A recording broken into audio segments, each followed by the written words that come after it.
Okay, so today we're going to start with the return probability, which is very similar to this, the old absorption probability or stopping probability. And here is the definition.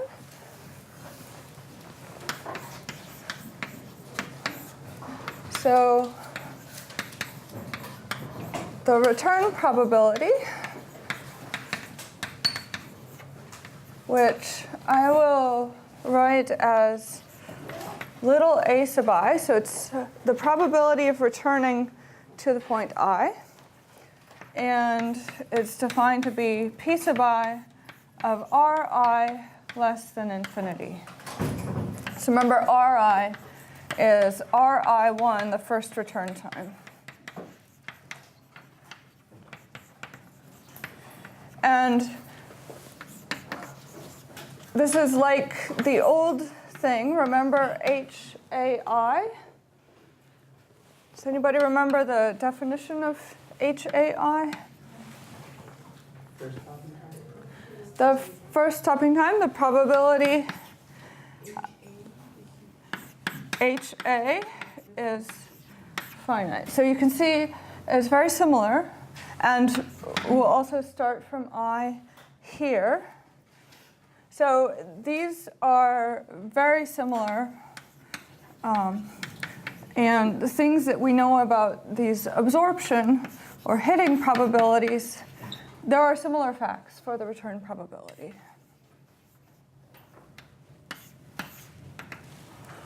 So this is what we're starting with. And the first lemma I'll do today, I'm going to call it lemma 3 because we did lemmas 1 and 2 last time, and all three of them go into the proof of the dichotomy theorem. So here is lemma 3. It's about this return probability that if we take any number greater than or equal to 0, then we can look at the probability for a path starting at I that v sub I is greater than m. And we'll remind ourselves what v sub I is in a moment.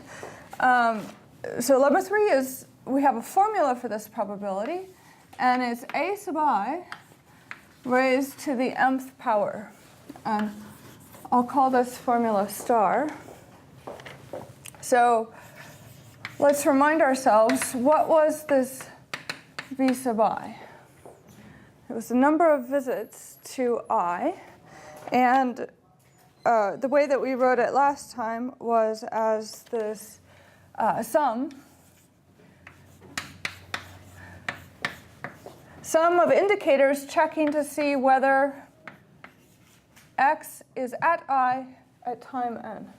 And then we sum over all the possible times, n non-negative. And so that was the counting the number of visits to I. And so this lemma 3 says the probability that this number of visits is strictly greater than m is equal to this a sub I raised to the mth power. So that's the statement.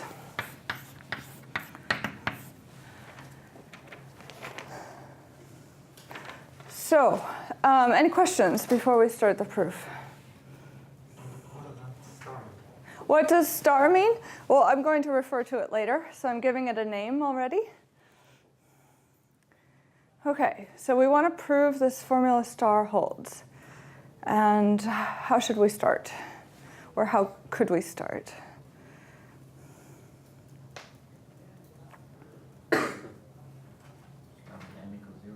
Try n equals 0. M equals 0. Let's try that. So what does this left-hand side of star look like for m equals 0? So the probability that the number of visits is strictly positive. What is this probability?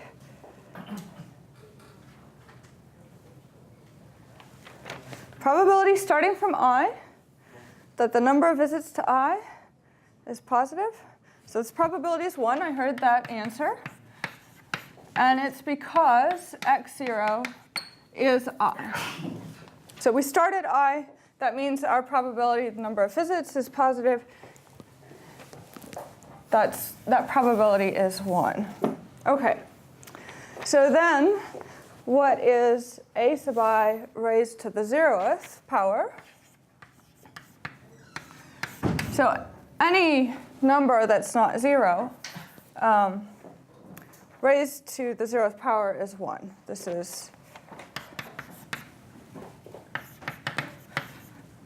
is from elementary mathematics. So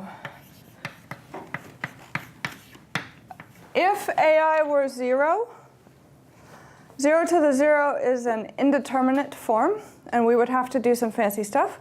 Now, why is a sub I not 0? Ace? Sorry? Because it equals to 1. Because what? It's equal to 1?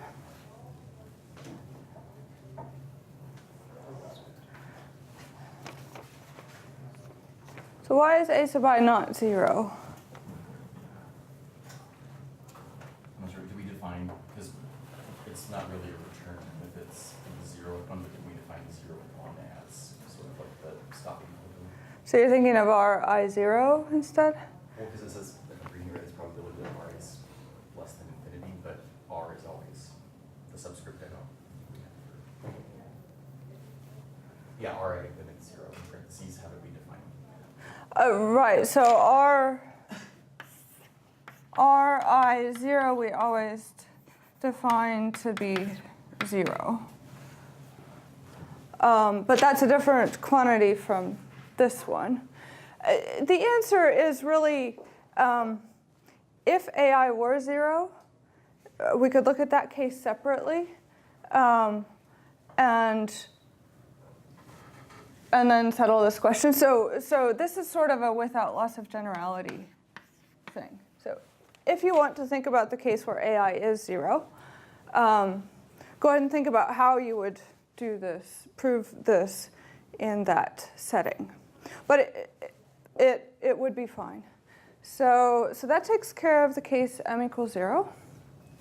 Now, let's do, well, we could do m equals 1, m equals 2. Let's do a general m, take care of the rest of the cases by induction.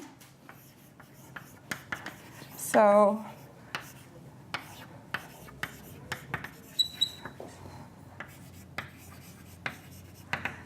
in particular, we will assume that star is true for a particular m, and then we'll prove that then star is also true for m plus 1.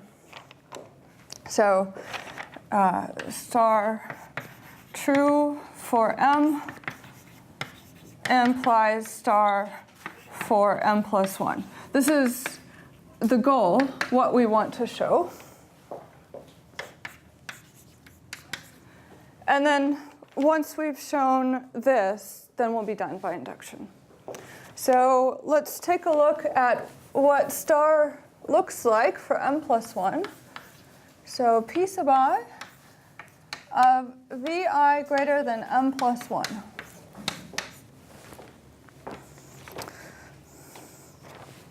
So let's do a side calculation. Let's take a look at the event inside this probability. So this is the event vi greater than, well, let's do a general n. This is an event. The event that the number of visits is greater than n. And how can we write this event in terms of the return times? So I've written Ri, which would be Ri1, except we want to talk about more than n visits. So we need more than n returns. So let's take a look at Ri n.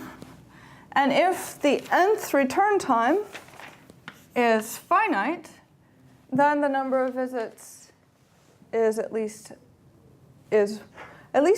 n plus 1. So why is there that extra 1?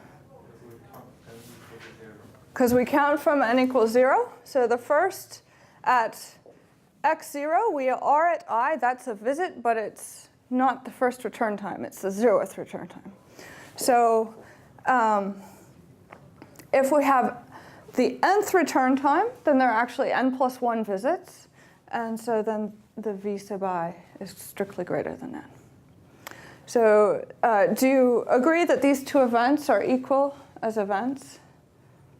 OK, so if they're equal as events, as sets, then they have the same probabilities.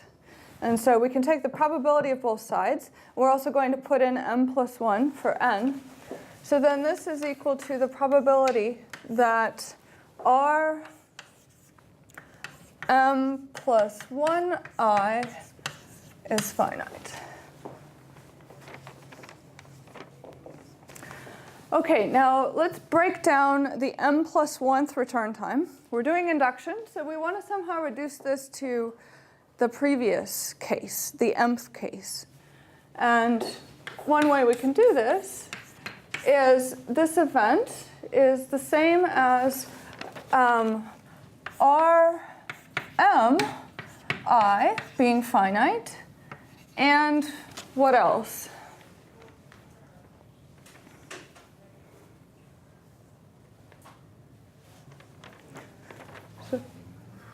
Sorry, again? Just R? Just R. I was saying, like, would it just be the same as saying that the first return time is? Right, so the first return time has the same distribution.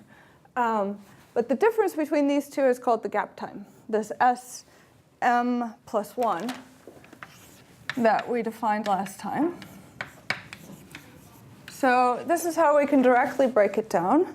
Now, we don't yet have this separate to be able to trade this for R1, but that is the right idea and what we'll do in a moment. So we have the probability of this event and this event.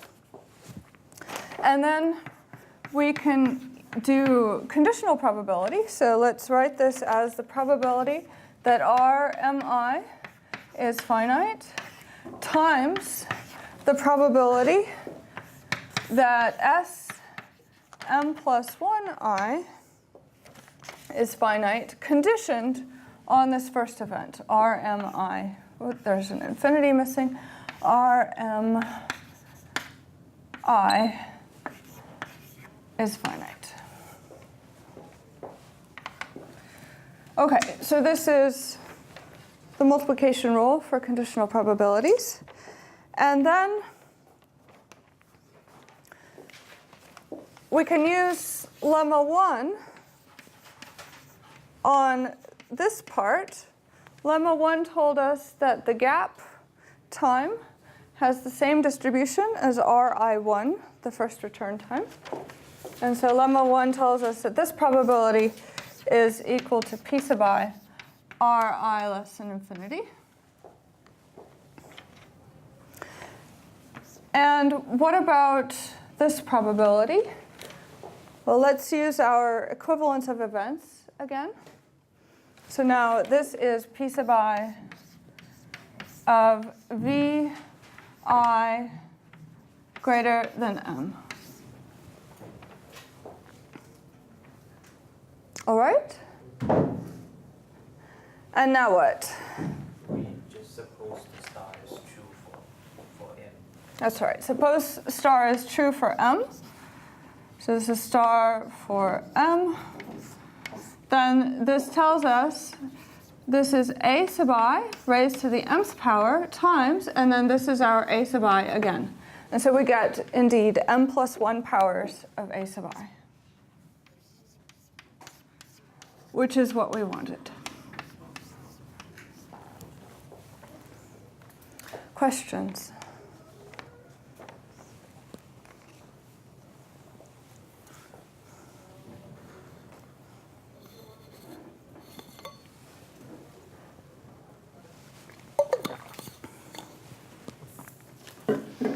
Okay, so we have this nice formula star for the return probability and counting the number of visits. And now we're ready to prove the dichotomy theorem. Let's remind ourselves what the dichotomy theorem says. So dichotomy tells us, well, the word dichotomy means splitting into two cases. And so the dichotomy theorem tells us that either states are recurrent, XOR they are transient. And so here's the short statement that either one p sub I of Ri less than infinity, this is our return probability, again, this A sub I. Either this is 1, and hence I is recurrent, X or 2, this probability is less than 1, and I is transient. And there were also these sums that appeared in the statement of the theorem. And we will prove that those sums are either infinite in this case or finite in this case. But this is the reminder of what the dichotomy theorem says. So either AI is 1 or AI is less than 1. In the first case, I is recurrent. Second case, I is transient.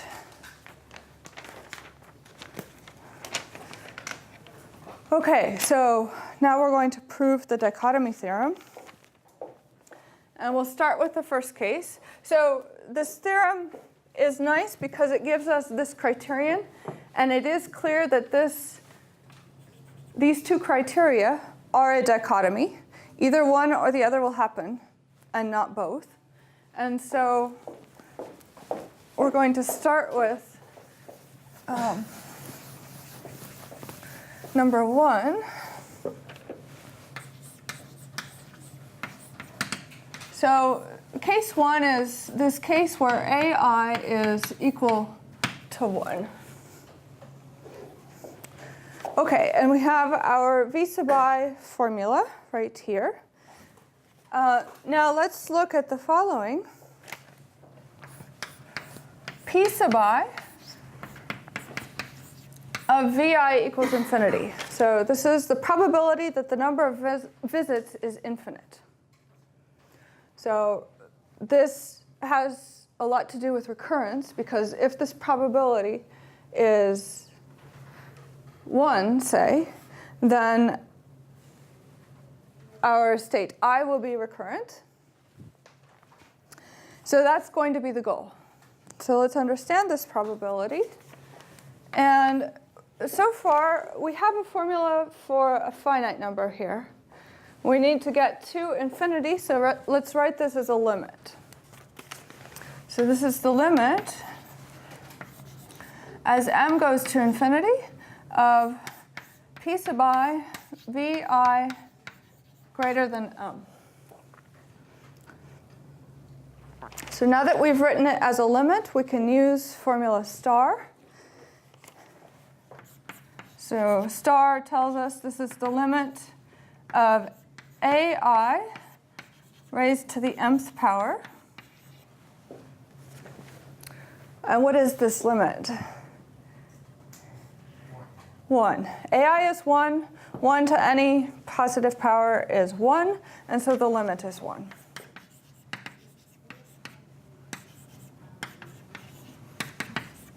Okay, so the probability that the number of visits is infinite is 1.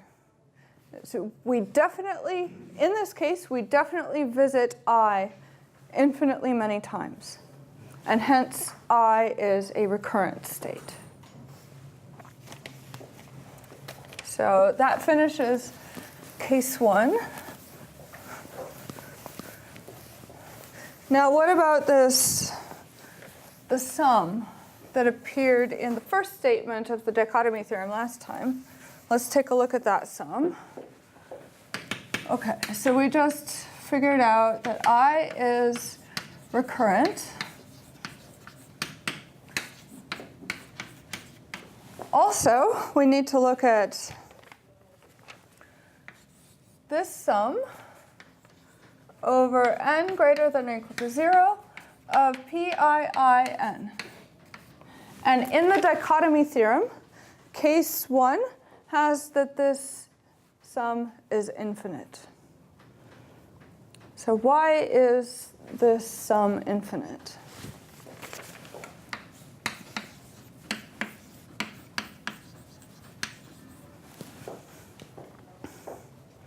Why is the sum of the PIINs infinite?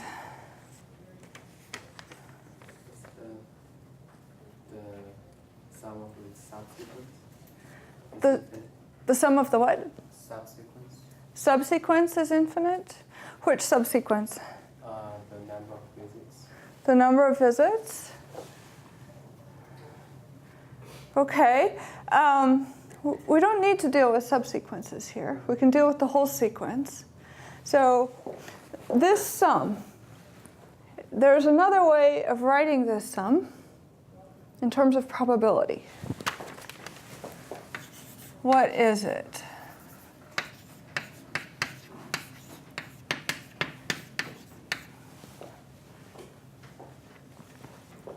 You can rewrite it with the HA. Um, Starting after 1. Writing it with HA. So PI that HA equals. I think that's making it more complicated than necessary. Let's relate it back to something we have on the board. The expectation of VI. Expectation of VI, thank you.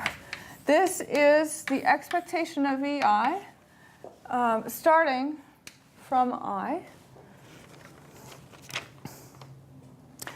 And so what we just showed over here is the probability that VI is infinite is 1. So what does that tell us about the expectation of VI? Infinity, yes. So by this calculation over here, we see that this expectation is infinite, and hence this sum is infinite. Okay, so that finishes the full statement of the dichotomy theorem, case 1. So if A sub I, this is our A sub I. If A sub I is 1, then I is recurrent and the sum is infinite. All right, so what about case 2?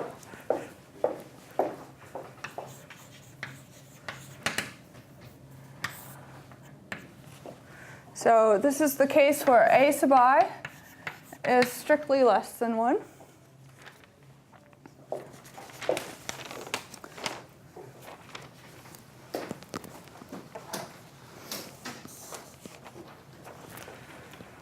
Okay, let's use this again.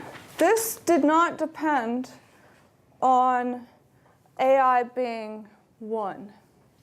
This equality holds even if AI is less than 1. It was only this part that was a result of AI being 1. So we still know that this sum is the expectation.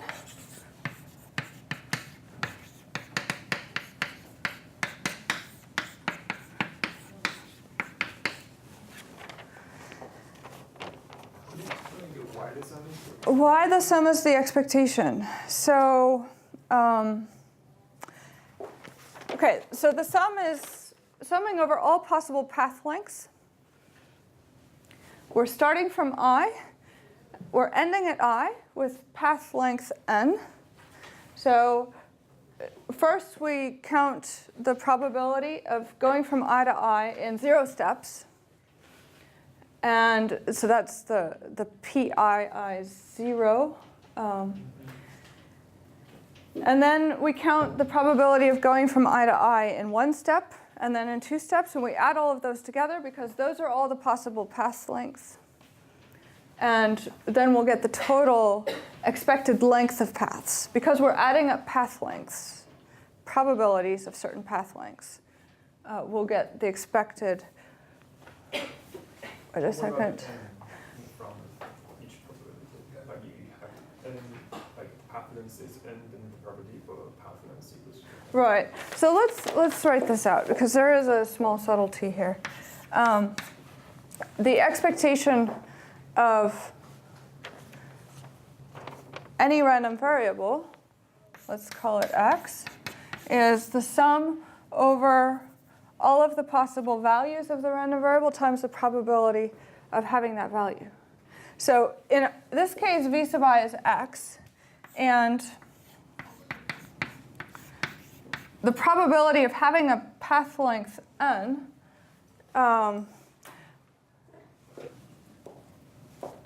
I'm not sure I'm explaining this very well. So vi, remember, was the sum. I think this is repeating something we did last time. Lemma 2, yeah. So vi is the sum. Expectation of vi is another sum. And this sum is over the sample space, right?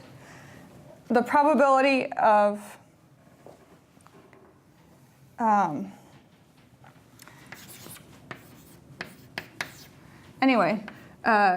expectation of the indicator. Remember, this was the probability of this event. Expectations of indicators always have this property.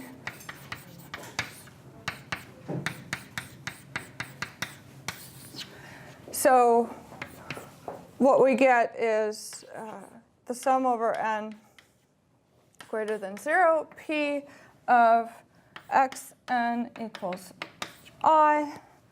And then, let's see, okay, probability that xn equals I, this is about a path of length n being at I. And so that's this quantity. There is maybe an I missing here. Yeah? Okay. So this is reviewing something we did last time. So let's go back to our sum or expectation. And let's figure out why it's finite when ai is less than 1. Okay? So expectation of v sub I. Now here is a useful fact. This is a different way of calculating an expectation. And let me write it somewhere on the board so that we have it to refer to. So there's this useful fact that expectations of random variables are, okay, there's the usual definition of expectation, and there's a second definition. You can take it as a definition, or you can show that it's equivalent to the old definition.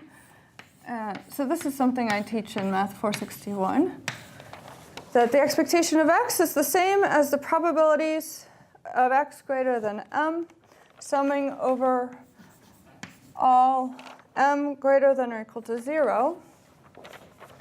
This is if, so let's call this claim double star. And this holds if x is a non-negative random variable. So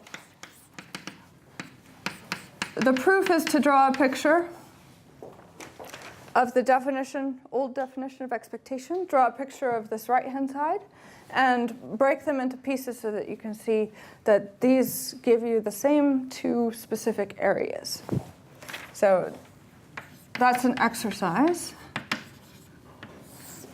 Anyway, double star allows us to write the expectation of v sub I through a similar sum.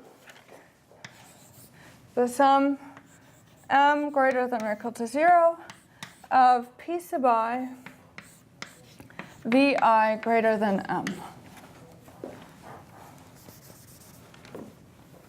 Okay, now why is this good? Well, we have a formula for pi vi greater than m. So that's our formula star from earlier today, from lemma 3. So we get to use formula star on this. So lemma 3 star tells us this is the sum m greater than or equal to 0 of a sub I raised to the mth power. Now this is a series. There's a name for it and a formula for it. Does anybody recognize it? Geometric. This is a geometric series. And how do we sum a geometric series?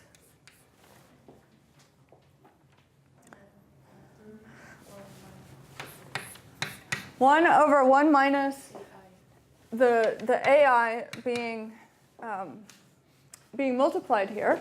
And then, well, the first term is the m equals 0 term, and the first term is 1 in this case. So the way I remember geometric series summation is to put the first term over 1 minus the common ratio. And so this is the sum of our geometric series, and this sum works if ai is less than 1.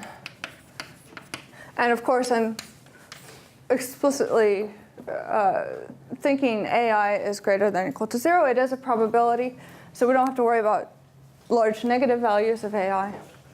And so this is the sum. And in particular, this is finite. So that finishes the sum in part 2 here. One of the conclusions was that this infinite sum is finite. And we've just showed that actually it's a geometric sum, and hence it's finite. Then, so we finished this part. And let's think a little bit about the transient part. So why is this transient?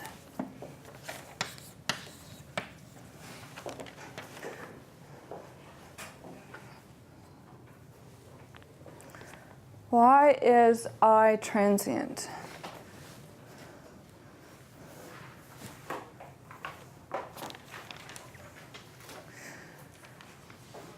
So our definition of transient, does anybody want to practice?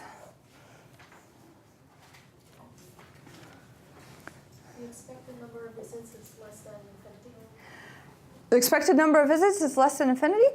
I think that's equivalent to the definition of transient, yes. So let's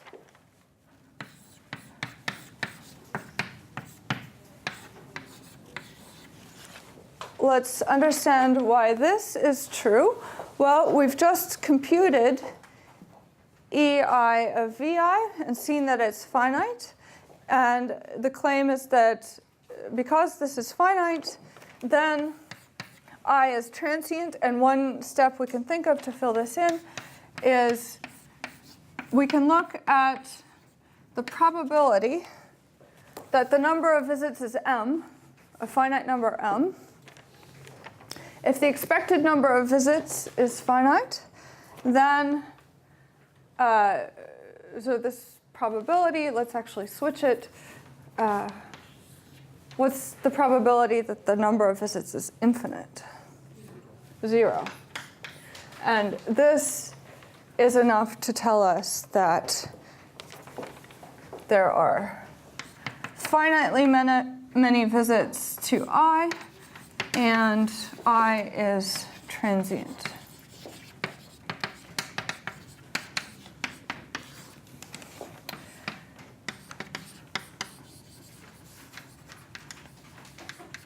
So that finishes the dichotomy theorem. Any questions? In real applications, infinity doesn't really exist. You only observe a finite number of lengths of paths. So is it true that we can fix the curve? If the curve satisfies a power law, then we can say it is a transient state or it's a current state. So the question is, in practice, infinity we never get to. And so is there another way of looking at this? And yes, so your suggestion might work. And another way that would definitely work is by keeping track of the proportion of time spent at I. So if that proportion goes to 0, then we should think of I as transient. And this is so far a rough statement, but we will make this sort of thing precise. Any other questions?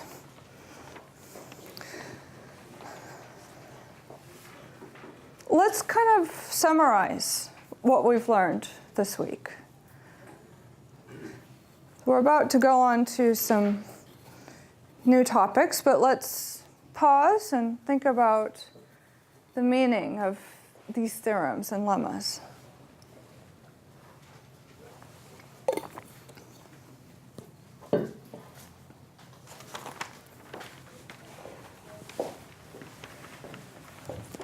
So here's one way of summarizing.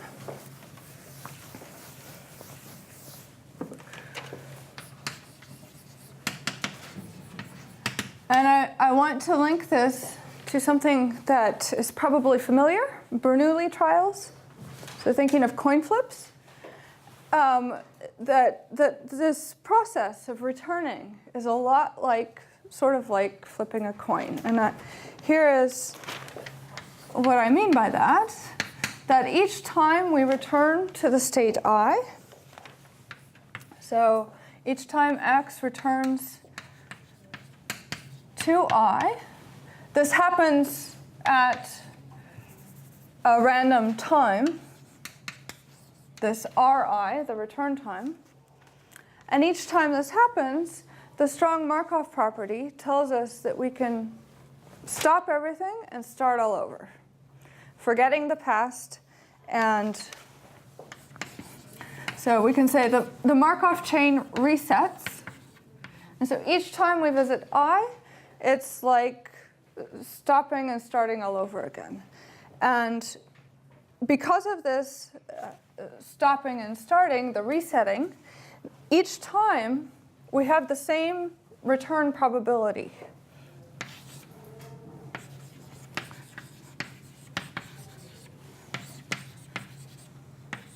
So this return probability is our A sub I. And it's the same. Each time we pass through I, each time we return to I, we have the same return probability after that point. And so this is like a Bernoulli trial where I'm thinking of success as returning and not returning as failure. So this is like Bernoulli AI.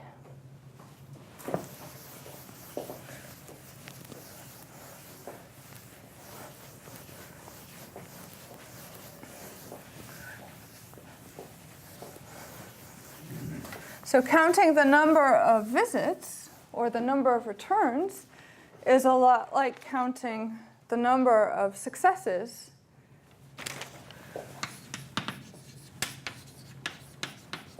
So Bernoulli AI with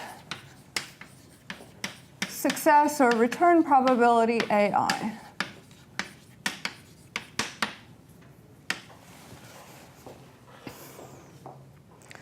And so then recurrent versus transient has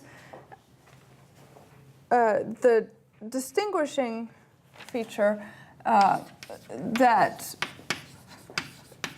either we have infinitely many returns or we have finitely many returns. So infinitely many returns, all with the same return probability, is, and I'm putting quotes around is because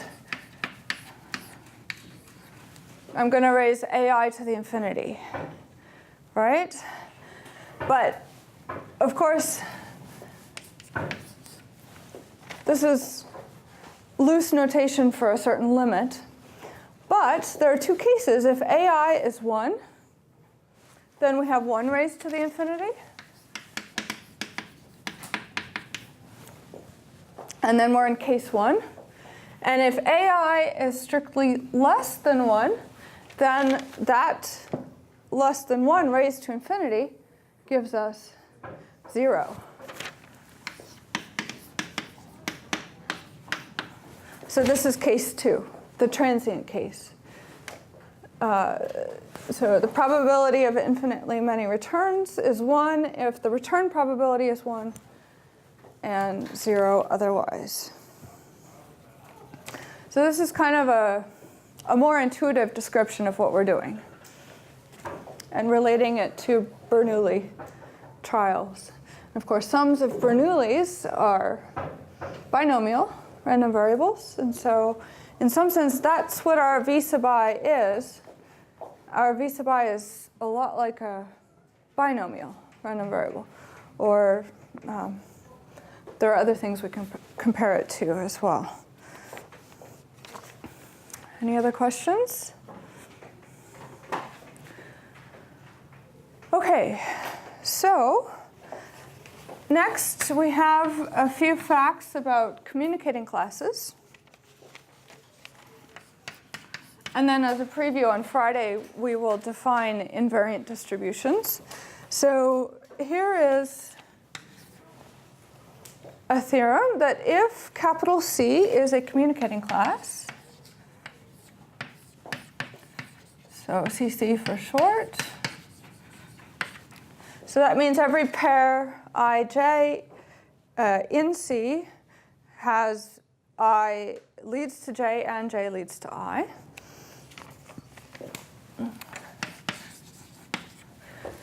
So if C is one of these communicating classes, then the whole class C is transient, or, and this is exclusive or, the whole class C is recurrent. So if we have a communicating class, all of the points in that communicating class are transient together, or XOR, they're recurrent together. So in one communicating class, there's only one type of state. So here is,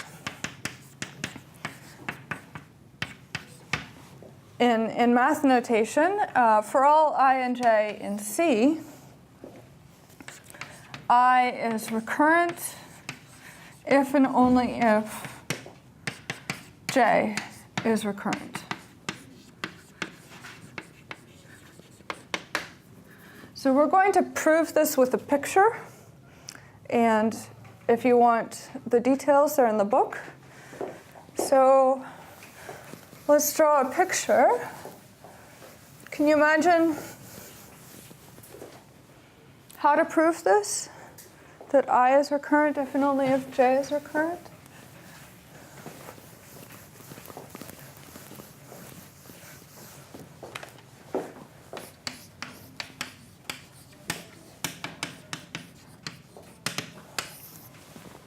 So let's say here's our communicating class C. It has a bunch of points in it.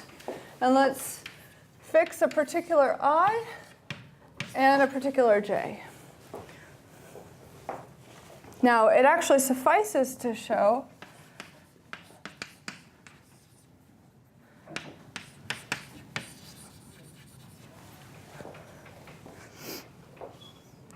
that if I is recurrent, then j is recurrent. So why does that suffice?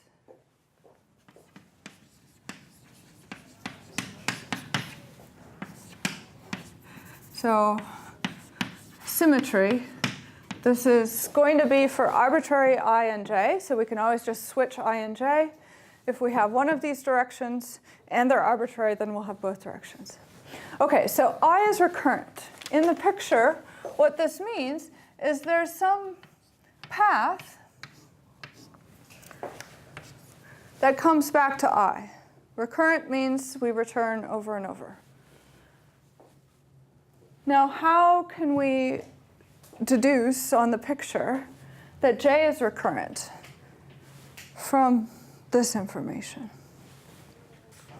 Because there's a path between G and I, the definition of the class. Yeah, a path between j and I, so let's draw that in. So here's the path from j to I. So this j leads to I through some path of some unknown random length. I've drawn it here. And also coming back. Also coming back, so maybe it looks like this. Here's the path I leading to j. So how do we put this together? So our goal is to show that j is recurrent.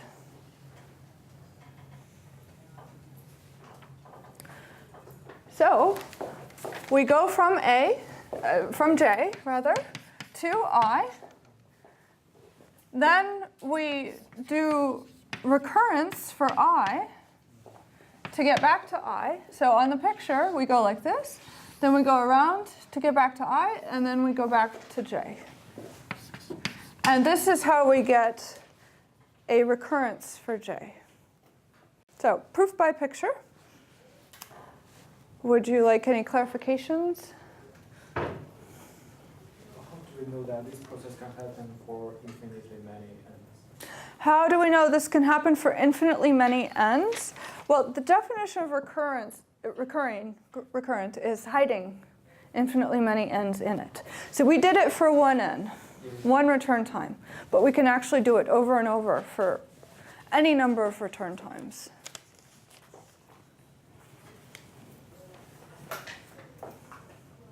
Other questions? Okay, so this theorem tells us that communicating classes as a whole class is transient XOR recurrent.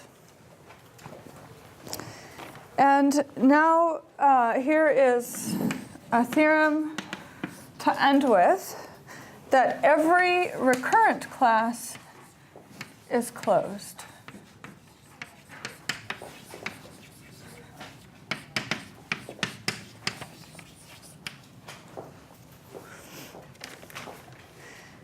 And then there's some companion theorems to this, like the converse. So the converse is that every closed class is recurrent.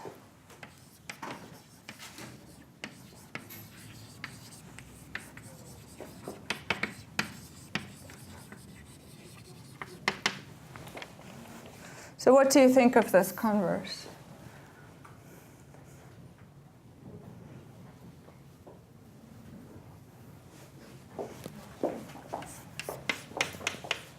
Explicitly, do you think it's true or false?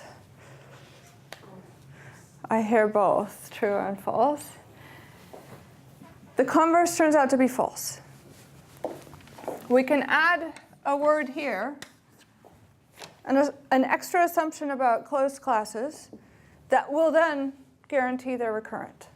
But without this assumption, this is false. So next time we'll prove this theorem. We'll show a counterexample for the converse, and then we'll fix the converse and prove that.